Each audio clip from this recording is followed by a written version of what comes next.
May 2021 and this is variant 12। ठीक है, paper 1 है ये हमारा May 2021 और इसका मैं कर रहा हूँ क्वेश्चन नंबर 1। ठीक है, I am going to read the case. This is a paper 1 style question and ये बात आपको पता है कि पेपर 1 में वी हैव 5 पार्ट्स। ठीक है, और एक क्वेश्चन कितने मार्क का होता है? 20 मार्क का होता है। और इसमें हमें एक छोटा सा केस दिया हुआ होगा और फिर हमें इस पे 5 parts A B C D and E 5 parts answer करने होते हैं। और इस तरह के कितने क्वेश्चंस आएंगे पेपर 1 में? जब आप पेपर 1 दे रहे होगे तो उसमें इस तरह के, जो ये आपको मैंने एक क्वेश्चन दिखाया, इस तरह के 4 क्वेश्चंस होंगे, which means that 20 marks for each question.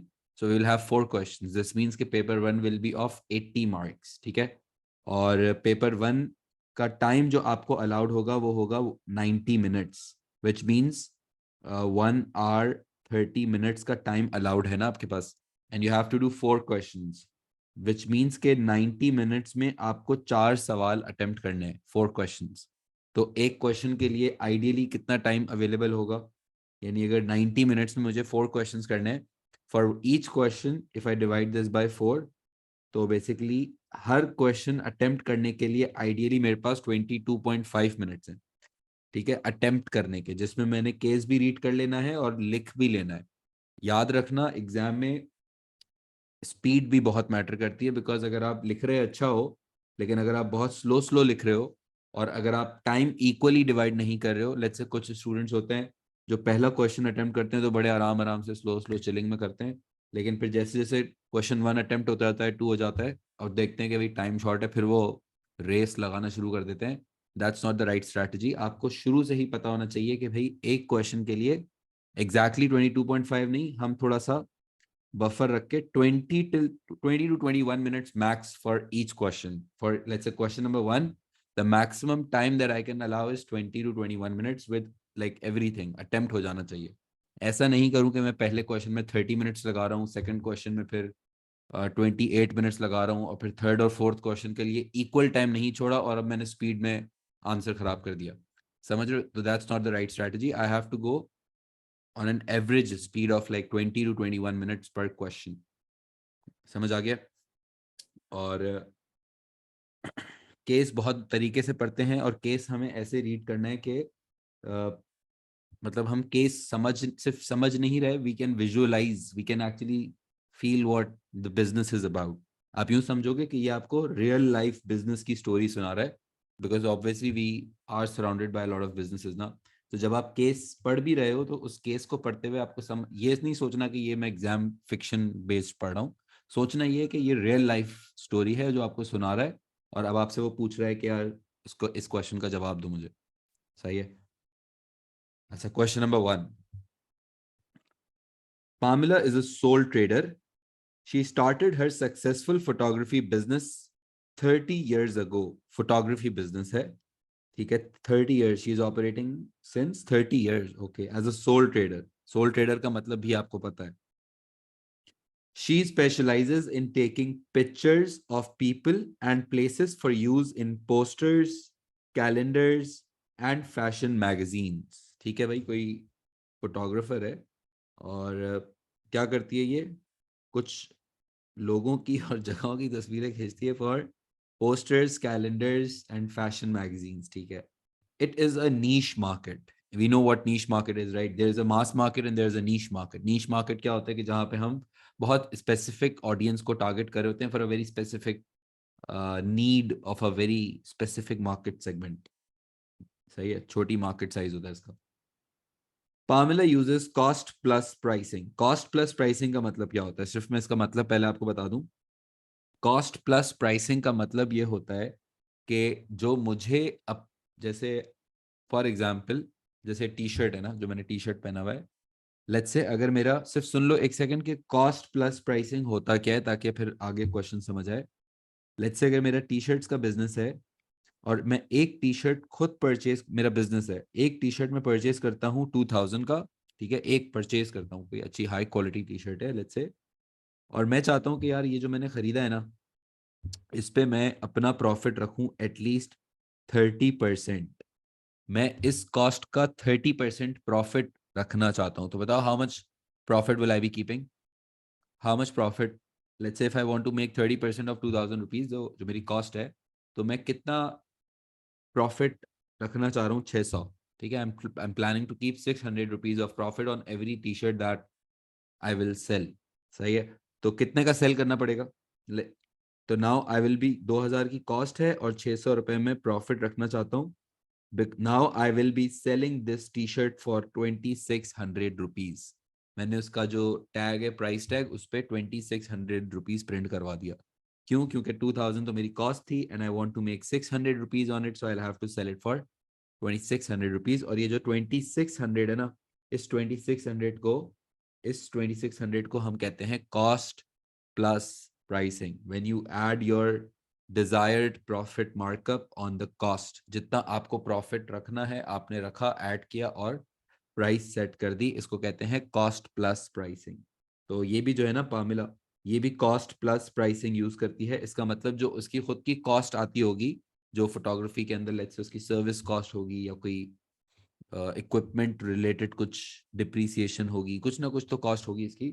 जो भी कॉस्ट आती है, पामिला जो करती है क्या है, कॉस्ट प्लस प्राइसिंग यूज करती है। जो उसकी कॉस्ट आती है उस पर अपनी प्रॉफिट जितना उसको रखना होता होगा वो ऐड करके अपने कस्टमर से वो चार्ज कर लेती होगी फॉर द पिक्चर्स। ये पिक्चर देती होगी और फिर इसके क्लाइंट इसको पैसे देते होंगे प्रॉबेबली। सही है ना? अच्छा, let's next. Pamela uses cost plus pricing as part of her marketing mix. Marketing mix. Offering a high quality service is important to Pamela and her two employees. She is having how many employees? Two employees. And 30, she's operating since 30 years and she's operating as a sole trader and she's operating with just two employees. So that's like बहुत ही नीश को target कर रही है और बहुत small scale पे I think चल रही है, और quality is her main focus. Part A, define cost plus pricing. Cost plus pricing अभी मैं जो समझा रहा था, I just define it now. लिखो, मैं लिखवा रहा हूँ, ठीक है? 2 मार्क्स हैं and I just need to write a very high quality definition, that's it. ठीक है, मार्केटिंग मिक्स बता दें तो हाँ, मार्केटिंग मिक्स मैं भी बता रहा हूँ, इसमें भी लिखवा रहा हूँ, 2 मिनट दो। सही है, कॉस्ट प्लस प्राइसिंग लिखते हैं, फिर मैं मार्केटिंग मिक्स बताता हूँ। This is one of the pricing strategies.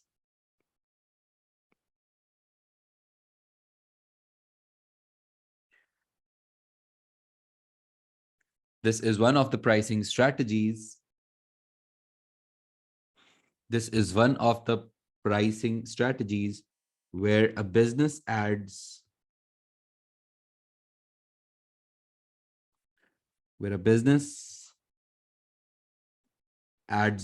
a fixed profit markup,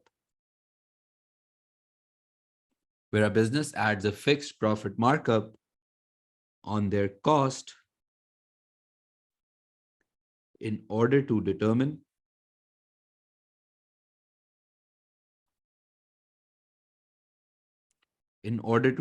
a final selling price. This is one of the pricing strategies where a business adds a fixed profit markup. ये जो profit percentage होती है ना, जैसे अभी मैंने 30% रखी थी, वो उस percentage को हम कहते हैं markup. When a business adds a fixed profit markup on their cost in order to determine a final selling price, इसको कहते हैं हम cost plus pricing. सही है। Part B, define marketing mix. अच्छा, मार्केटिंग मिक्स क्या होता है? Marketing mix I am sure काफियों को पता है वैसे। There are 4 main elements of marketing. Product, याद है ना? Product, price, place and promotion. Basically मैं लिखवा रहा हूं लेकिन पहले समझ लो। मार्केटिंग मिक्स होता है basically the use of 4 main elements of marketing. Basically कि क्या बेचना चाह रहा हूं, प्रोडक्ट, कितने का बेचना चाह रहा हूं, प्राइस, कहाँ बेचना चाह रहा हूँ, place, and how am I going to tell the customers about my product and how I am going to pitch my product in the market. उसको कहते हैं प्रमोशन। बेसिकली अच्छी मार्केटिंग करने के लिए या एक प्रोडक्ट को सक्सेसफुल बनाने के लिए या उसकी मार्केटिंग को सक्सेसफुल बनाने के लिए हमें 4 चीज़ों का ख्याल रखना पड़ता है: product, price, place and promotion. These are basically, यूं समझ लो, 4 pillars of marketing, basically of any product. सही है. इसको कहते हैं हम, इन चारों के इस्तेमाल को कहते हैं मार्केटिंग मिक्स. और इन चारों को I have to make sure that I mix it properly, तभी उसका नाम मिक्स है. इन चारों एलिमेंट्स में से अगर कोई एक एलिमेंट भी सूटेबल या प्रॉपर्ली प्लान्ड नहीं हुआ तो प्रोडक्ट के सक्सेसफुल होने के चांसेस कम हो जाते हैं. लेट्स से अगर मैं टी शर्ट सेल कर रहा हूँ और टी शर्ट की क्वालिटी बहुत अच्छी है, लाइक डिज़ाइन अच्छा है, कलर अच्छा है,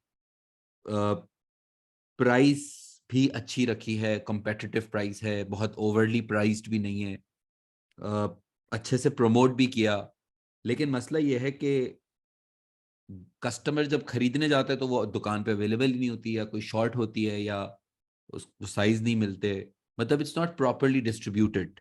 सो अगर आपका प्रोडक्ट अच्छा है, प्राइस अच्छी है, प्रमोशन भी आपने सही से किया, बट अगर आपने प्लेस सही से डिसाइड नहीं की कि जहां पे कस्टमर खरीदना चाह रहे हैं वहां पे उसको नहीं मिल रहा प्रोडक्ट, तो फिर वो आपका प्रोडक्ट सक्सेसफुली सेल नहीं हो सकता. द पॉइंट इज, इन चारों एलिमेंट्स में से कोई एक एलिमेंट भी अच्छा या वेल प्लान नहीं हुआ तो फिर पूरा मार्केटिंग आउट हो जाता है, या पूरा समझो कि प्रोडक्ट की सक्सेस के ऊपर बात आती है. लेट्स से एक और एग्जांपल, हमने टी शर्ट जो है ना बहुत अच्छे डिजाइन, अच्छे कलर का बना दिया, डिस्ट्रीब्यूशन भी अच्छी कर दी, बहुत अच्छे से भी promoted and we just branded it properly, but price is not reasonable. Customer feels कि यार ये बहुत ओवरली चार्ज, बहुत महंगा बेच रहा है. मतलब अगर प्राइस भी आपने सही से प्लान नहीं की तो भी फिर आपके प्रोडक्ट के सक्सेसफुल होने के चांसेस ऑब्वियसली कम हो जाते हैं. द पॉइंट इज कि all 4 elements will have to be mixed properly, तभी इसको कहते हैं मार्केटिंग मिक्स. नाम ही इसलिए रखा है इसका मार्केटिंग मिक्स. सही है. डेफिनेशन लिखवा रहा हूं, लिखो define marketing mix. Marketing mix is the use of 4 main elements of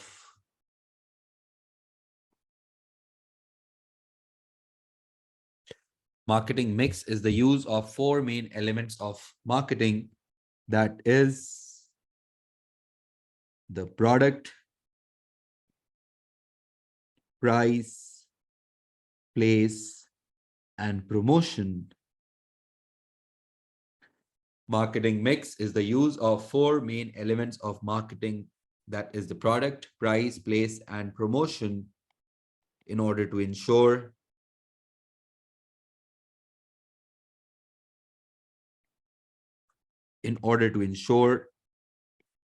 that the marketing activities are successful.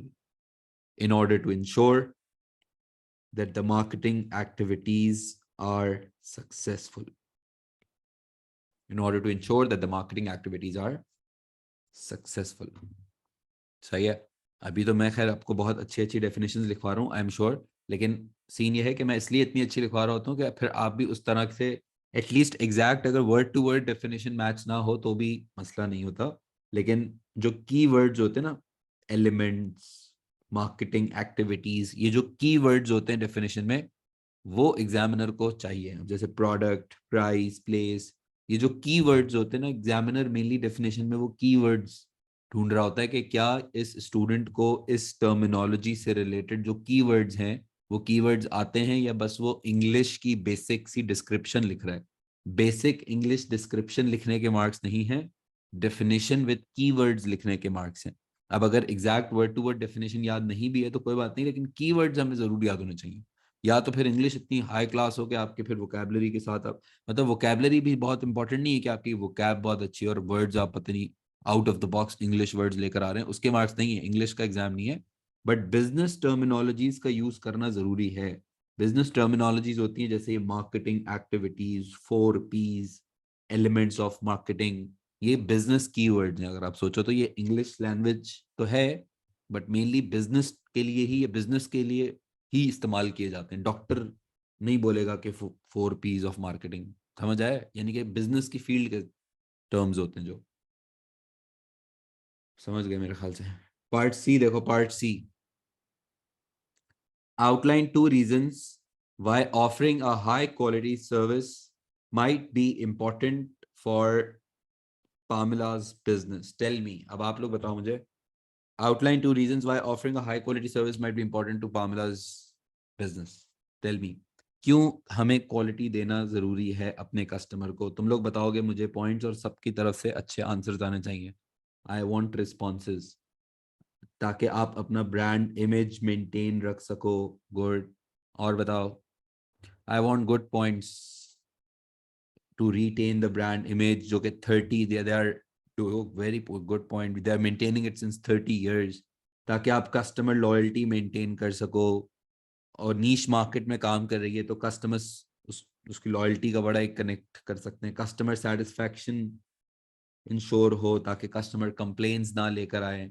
और बताओ, पॉइंट्स लाने दो, ताकि आप मार्केट में स्ट्रांगली competitive रह सको, ताकि आप प्रीमियम प्राइसेस चार्ज कर सको. क्वालिटी होगी तो कस्टमर्स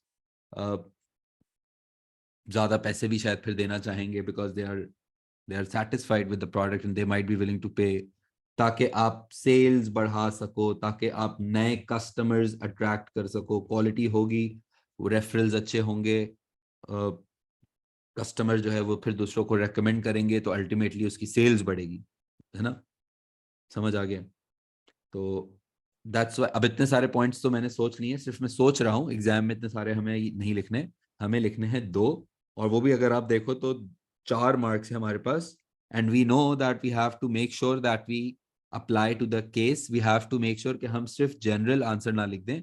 सिर्फ हम ये नहीं लिख दें कि क्वालिटी से ब्रांड इमेज इंप्रूव हो जाता. ठीक है, लिखेंगे ये भी, but we have to make sure that our answer is connected back to the case, connected back to the situation जिसके ऊपर हम ये बातें कर रहे हैं. जैसे अगर आप क्वालिटी अब लिख रहे हो, तो ये कुछ कुछ वर्ड्स हैं जो इसमें से मुझे केस में से यूज करने हैं. जैसे एटलीस्ट 30 years की मैं कुछ बात करूं, और ये जरूरी नहीं कि सेम वर्ड्स यूज करूं, लेकिन इस बात का ख्याल रहे कि at least I have to make sure कि मैं 2 दफा इसको केस से लिंक बैक करूं. मैं भी लिखवा रहा हूं आंसर, लेकिन माइंड मेरा ऐसे चलता है कि I have to make sure कि whatever my answer is, whatever the points I use, जब मैं आंसर लिख रहा हूं तो मैं पूरा उस फोटोग्राफी, पामिला, पामिला वैसे हम लिख सकते हैं, मेन कैरेक्टर का नाम वैसे मना नहीं है, लेकिन हम एप्लीकेशन उसको काउंट नहीं करते. किसी भी तरह 30 years, photography, 2 employees, niche market, we can use any of these words from the case, but at least 2. We will try to do it more than twice, but at least 2. सही है? चलो मैं लिखवाता हूँ. Reason 1, high quality service. High quality service will be important to maintain the brand image. High quality service will be important to maintain the brand image. Full stop के बाद Pamela is working since 30 years and has well established reputation, and quality will ensure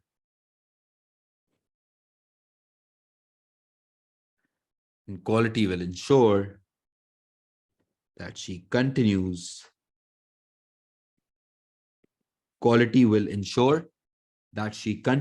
to maintain and improve. थोड़ी सी भूलने की acting कर लेता हूं.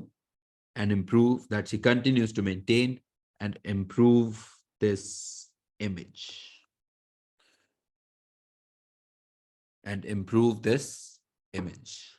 देखो, ये अगर आप ऑब्जर्व करो तो मैंने अपने इस पैराग्राफ को ये ऐसी 2 कलर्स में, अभी तो मैंने सिर्फ समझाने के लिए लिखा है कि पहले मैंने 1 सेकंड ऑब्जर्व करो. आप ये चीज देखो मैंने क्या किया है.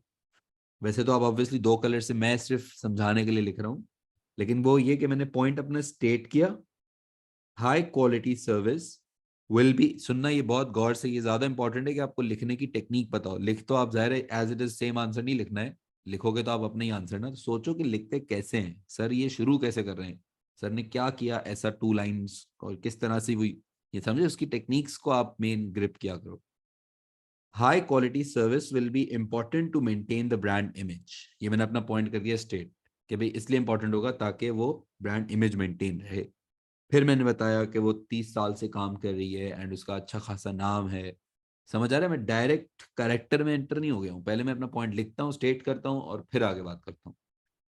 समझ आया? अब देखना सेकंड पॉइंट भी लिखता हूँ।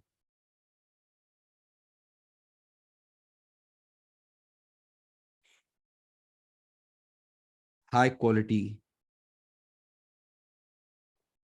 High quality service will ensure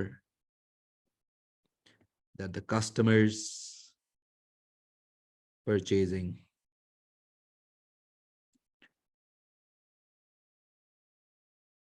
high quality service will ensure the customers purchasing pictures for posters and क्या और किसके लिए था, calendars.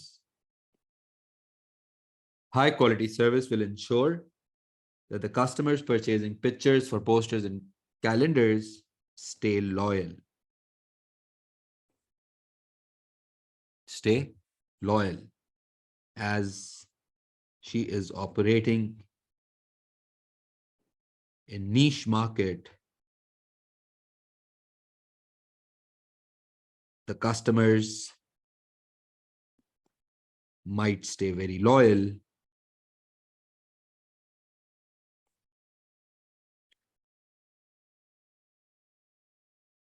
the customers might stay very loyal if they are kept satisfied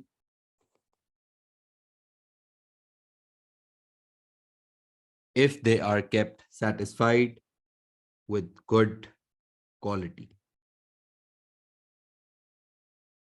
If they are kept satisfied with good quality, क्योंकि niche market है, वैसे ही options कम होते हैं, और एक दफा फिर इस तरह की इंडस्ट्री में आपके पास कस्टमर आता है और अगर वो खुश रहता है तो फिर they might not switch easily. Mass market में तो कंपटीशन भी ज्यादा होता है, उसमें स्विच भी ज्यादा हो जाते हैं। नीश में होता है कि उसको एक ये बिजनेस समझ आ गया, अब उससे ही फिर वो चीजें खरीदते रहते हैं। लेकिन मास में तो ये होता है कि चलो कस्टमर बोलता है इतने सारे ऑप्शंस हैं, एक और ट्राई कर लेते हैं, दो और ट्राई कर लेते हैं। नीश में जनरली कस्टमर लॉयल्टी मेंटेन करना इसलिए आसान होता है, अगर आप उनको सेटिस्फाइड रखते हो तो फिर वो सोचते नहीं है कि किसी और के पास कौन जाएगा। वैसे मास में भी लॉयल्टी तो हो सकती है, मना नहीं है, लेकिन नीश में ज्यादा पॉसिबल होता है। कितने एप्लीकेशन हो गए इसमें मुझे बताओ, कितनी दफा एप्लीकेशन किया है मैंने, केस से लिंक बैक कितनी दफा किया है, हाउ मेनी टाइम्स, काउंट करो, खुद काउंट करो, मुझे बताओ how many times.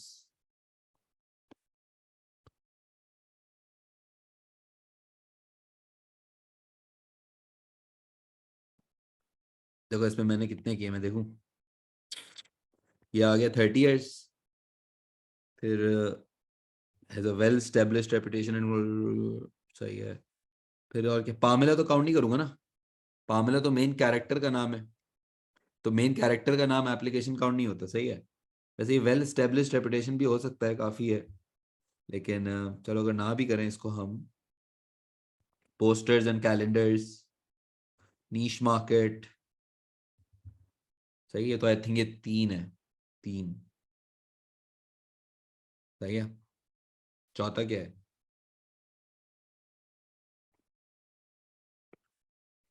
Pictures, O pictures, yes, pictures can also be application, yes, right, good. लेकिन सही है, तरीका समझ आ गया हमें, एटलीस्ट 2 तो करना ही था, 2 से ज्यादा कर दिया अच्छी बात है, लेकिन at least 2। And the main thing that you are learning is not just writing, you are just thinking के आंसरिंग टेक्निक्स क्या है, सर लिख कैसे रहे हैं, आप ये सोच सोच के लिख रहे हो। Part D, D part, explain 2 advantages to Pamela of operating as a sole trader. Sole trader, Pamela, tell me the advantages of operating as a sole trader. क्या फायदा होता है अगर ये Pamela sole trader, as a sole trader operate कर रही है, क्या फायदा होगा बताओ।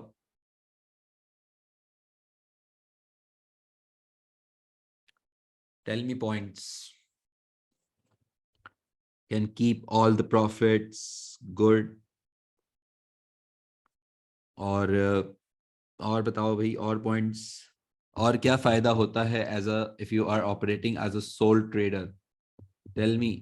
लेस लीगैलिटीज, ये बहुत कम होती हैं लीगैलिटीज, ज्यादा पेपर वर्क, ज्यादा documentation. Own boss good, owner अपनी फिर ऑफ डिसाइड कर सकता है, ओनर अपने डिसीशंस खुद से लग सकता है, किसी के साथ प्रॉफिट शेयरिंग नहीं करनी, डिविडेंड्स कहते हैं, सही है। और क्विक डिसीजन मेकिंग, क्योंकि किसी से ज़्यादा कंसल्ट नहीं करना तो उसमें कॉन्फ्लिक्ट्स के चांसेस भी कम होते हैं। और जनरली जब ये स्मॉल स्केल पे होते हैं सोल ट्रेडर्स, तो वो पर्सनल सर्विसेज भी कस्टमर्स को दे सकते हैं, जैसे she is just operating with 2 employees. And जब स्मॉल स्केल पे आप चलते हो एज अ सोल ट्रेडर, तो फिर आप कस्टमर सर्विस भी बड़ी अच्छी और पर्सनलाइज्ड कस्टमर सर्विस दे सकते हो, which can actually help you to retain your customers और मेंटेन देयर लॉयल्टी। सही है। नो नो नो, टैक्सेस तो देने होते हैं, ऐसा नहीं है। ठीक है। लीगैलिटीज फॉर्मेलिटीज का अकाउंट्स लीगैलिटीज में हम ये भी लिख सकते हैं। सुनना ये बात, अब आपको शायद और समझ आएगा कि जो आपके अकाउंट्स होते हैं ना, एनुअल अकाउंट्स, जैसे अगर आप अकाउंटिंग पढ़ते हो तो उसमें जो income statement, statement of financial position, ये लाइनें सुनिए ना। तो ये जो अकाउंट्स होते हैं ना, सोल ट्रेडर और पार्टनरशिप को ये अकाउंट्स बनाना लीगली रिक्वायर्ड नहीं होता, ये बात सुनना। लेकिन अगर आप कोई कंपनी हो, अगर एक कंपनी है, either it's a private limited company और अ पब्लिक लिमिटेड कंपनी, अगर आपका business as a company operate कर रहा है, then you will have to prepare the accounts by law. मतलब गवर्नमेंट की रिक्वायरमेंट होती है कि आपको अपने अकाउंट्स बनाने, अपनी इनकम स्टेटमेंट बनानी है, अपनी स्टेटमेंट ऑफ फाइनेंशियल पोजीशन बनानी है। ये कंपनीज के लिए लीगली रिक्वायर्ड है। मतलब ये अगर कंपनी कहेगा ना कि नहीं, बनाने का दिल नहीं चाह रहा, तो भी बनाना है, कंपनीज अगर आप हो। लेकिन अगर आप सोल ट्रेडर के तौर पे काम कर रहे हो, या if you are operating as a partnership, then you don't have to just prepare accounts, and it's like it's your own choice. If she wants, if Pamela wants, then she can prepare the income statement. If she wants, she कि नहीं बनाना तो ना बनाए भाई। मतलब समझ लो, soul trader और partnership के लिए कोई लीगल रिक्वायरमेंट नहीं होता। लेकिन for companies it becomes legal requirement, then the government would just ask you or penalize you if you're not just making accounts। सही है। तो फिर कंपनीज को बनाना ही होता है, मतलब समझ आए। ये भी लीगैलिटीज का पार्ट हो जाता है जो आप एग्जाम में लिख सकते हो। मैं लिखवा दूंगा, चलो ये वाला पॉइंट लिखो, एडवांटेज 1। अब क्या हम वन वर्ड आंसर लिख सकते हैं? क्या हम वन वर्ड ये लिख सकते हैं, लेस लीगैलिटीज? नहीं, वन वर्ड आंसर नहीं लिख सकते, नहीं लिख सकते, याद रख लेना। अच्छा, मैंने 4 में वैसे 2 दफा कह दिया, वैसे 4 में 1 दफा भी चलता है, हाँ। 2 तो मैं बहुत सेफ साइड पे कह रहा हूँ। अभी मैंने क्लिक किया कि 2 मैंने आपको वो कह दिया, लेकिन मतलब 1 दफा भी चल जाता है, लेकिन हमारी कोशिश होती है कि हम 2 करें। सही है। 6 में भी कम से कम 2 दफा, और हमारी कोशिश होगी 3 से 4 दफा हम कर लें। 3 दफा तो कर ही लें हम, मतलब 3 अपने माइंड में रख लें 6 मार्क्स के लिए, लेकिन कम से कम वही बात है 2। सही है। क्या हम वन वर्ड लिख सकते हैं? नहीं। प्रॉपर सेंटेंस लिखो, मैं लिखवा रहा हूं। There will be less legal there will be less legal formalities for Pamela of operating as a sole trader.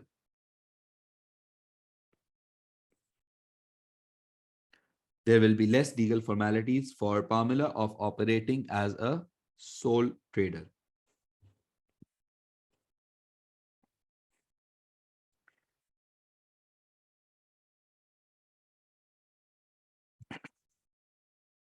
She will not have to prepare her annual accounts. She will not have to prepare her annual accounts like limited companies.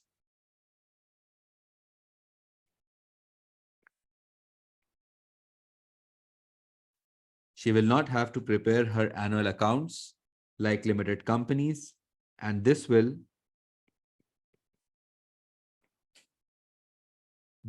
help her.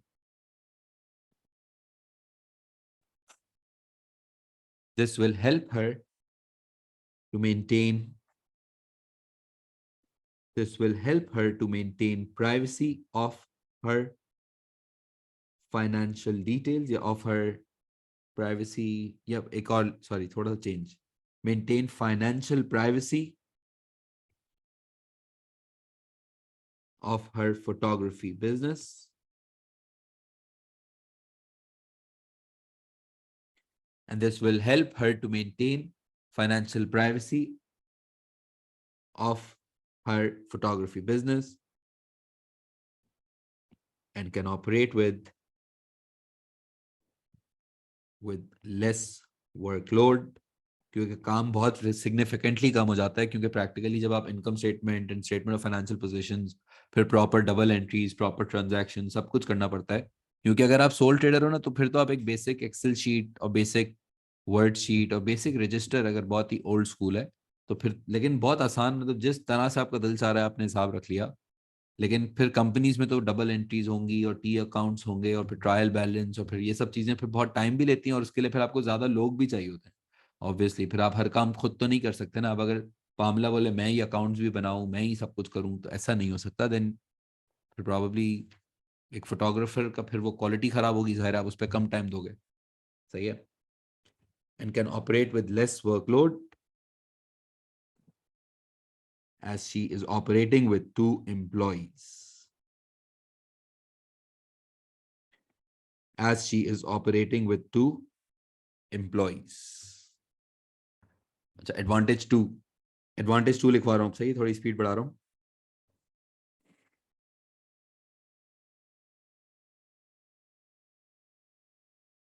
Operating as a sole trader will help to maintain high quality customer service. Will help to maintain high quality customer service. Full stop के बाद as she is operating on a small scale, she can ensure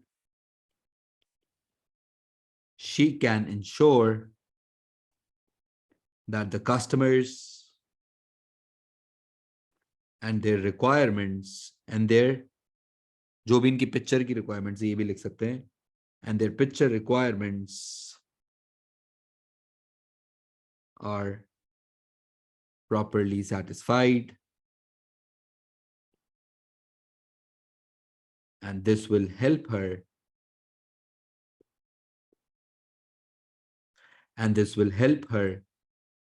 to maintain customer loyalty in this niche market.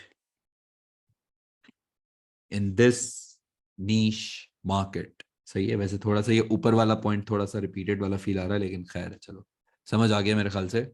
लिखते कैसे हैं, हमारा main objective ये है कि लिखते कैसे हैं। सही है, हो गया कॉपी।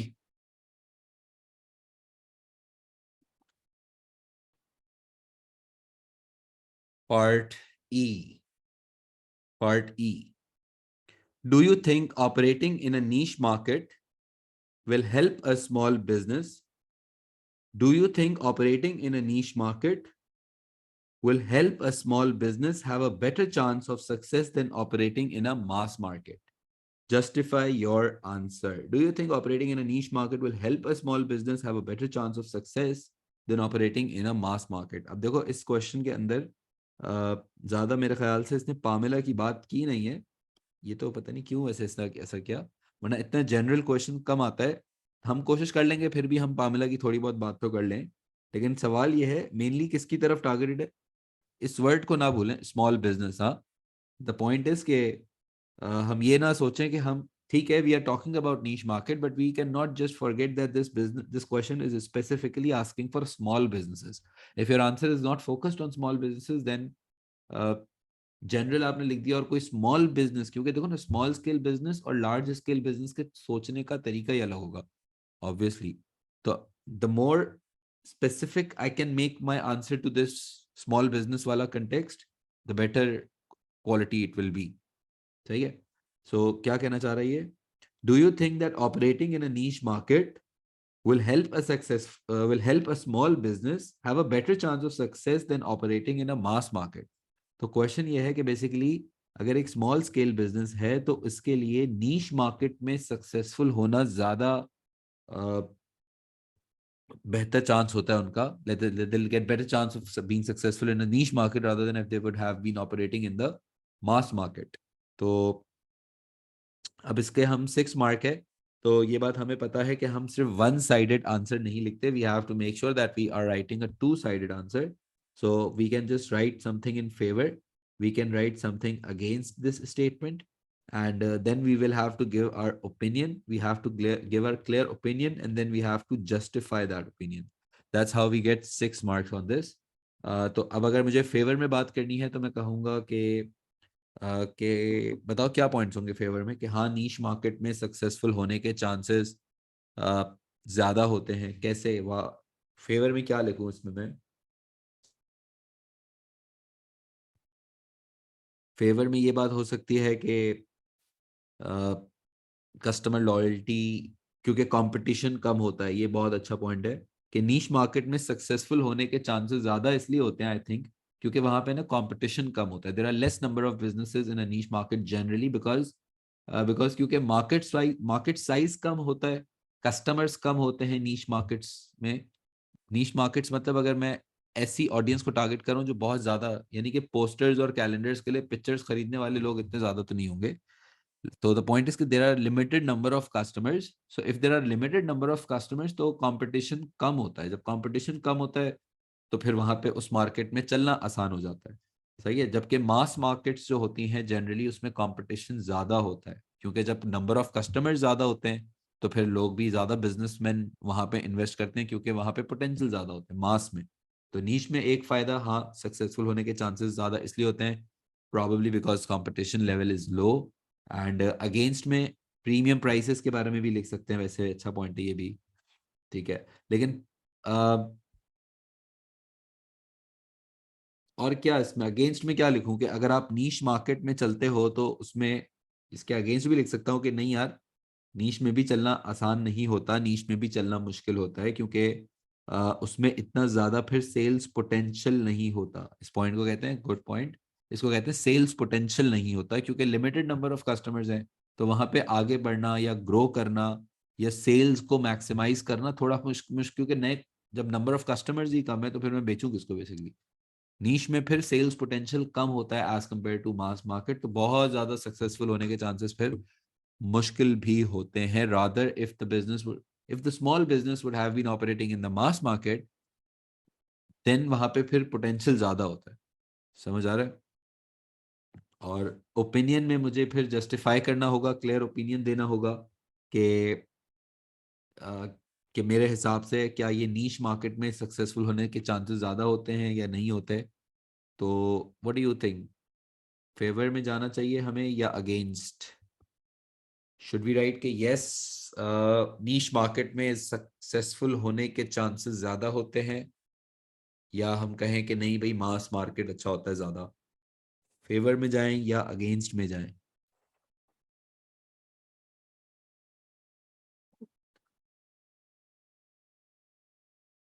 अब अच्छा सीन ये होता है कि आप अपने ओपिनियन को फेवर में भी लिख सकते हो, अगेंस्ट में भी लिख सकते हो, ये आपकी चॉइस है. यानी कि इफ यू से कि yes it's better to operate in a niche market and there will be more chances to be successful in a niche market, आप इस साइड पे भी जा सकते हो. आप ये भी कह सकते, आप ये कहते हो कि नहीं नीश से नहीं बेहतर होता है कि आप you operate in a mass market. दोनों साइड्स का ओपिनियन लिख सकते हो, but whatever your opinion is you will have to justify that opinion properly. हम ये लिख सकते हैं कि पामिला भी जो है वो नीश मार्केट में है और 30 ईयर्स से सक्सेसफुली ऑपरेट कर रही है इतने स्मॉल स्केल पे. So this actually shows that yes niche markets में बिजनेसेस, स्मॉल बिजनेसेस सक्सेसफुल ज़्यादा हो सकते हैं. और ज़्यादातर वैसे प्रैक्टिकली थोड़ा बता देता हूँ कि मास मार्केट्स में ना स्मॉल बिजनेस का सरवाइव करना मुश्किल होता है. जैसे अगर कोई अब बिजनेस कहता है कि मुझे सॉफ्ट ड्रिंक्स लॉन्च करनी है, तो पेप्सी और कोका कोला इतने बड़े जायंट्स हैं कि कोई एक small scale business, even though soft drinks is a mass market, approach और मास मार्केटिंग प्रोडक्ट, लेकिन वहां पे अब सॉफ्ट ड्रिंक का कोई भी छोटा बिजनेस सामने नहीं आ सकता, because they are so much giants. Generally mass markets इतने बड़े बड़े बिजनेसेस होल्ड करके बैठे होते हैं कि फिर छोटे मोटे बेचारे बिजनेस जो है ना वहां पे सरवाइव नहीं कर सकते फिर। सही है, ये होता है वैसे सच। ज्यादातर फिर स्मॉल बिजनेसेस को सजेस्ट किया जाता है कि आप नीश में ज्यादा टारगेट करें if you really want to operate on small scale. लिखवा रहा हूँ, लिखो मैं।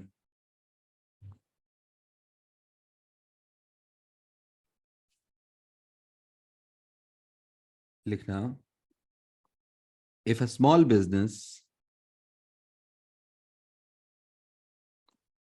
operates if a small business operates in a niche market,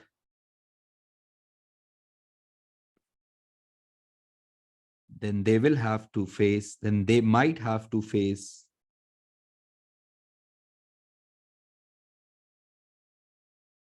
then they might have to face less competition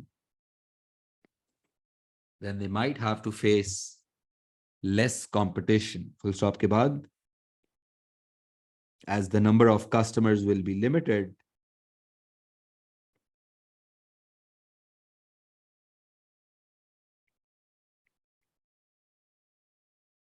as the number of customers will be limited. So the market, थोड़े से भारी भारी words लिखवा रहा हूं सिर्फ समझाने के लिए. So the market is less attractive and it becomes easier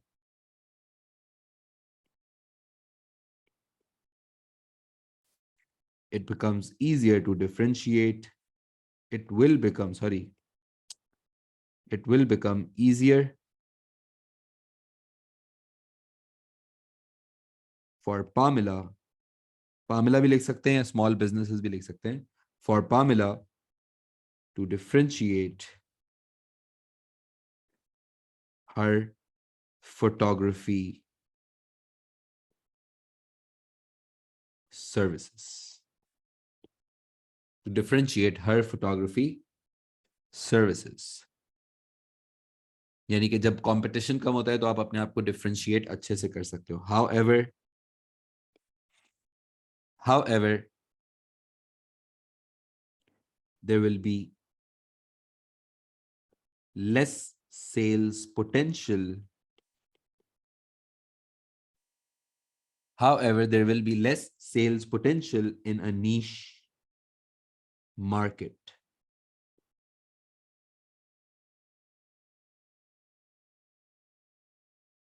Full stop के बाद, due to less number of customers, it might not be possible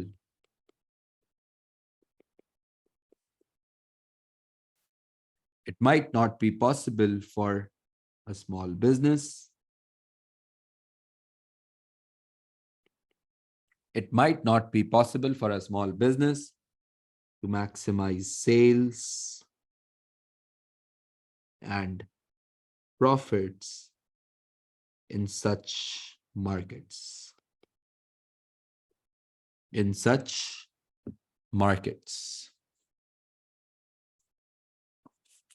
Overall,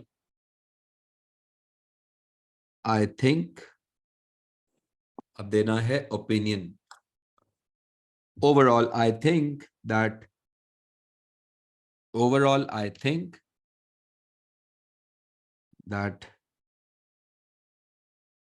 small businesses will have a better chance. Overall, I think that small businesses will have a better chance to be successful in niche market such as Pamela, as personalized services can be offered and customer loyalty will be important and customer loyalty will be important for small businesses. Customer loyalty will be important for small businesses.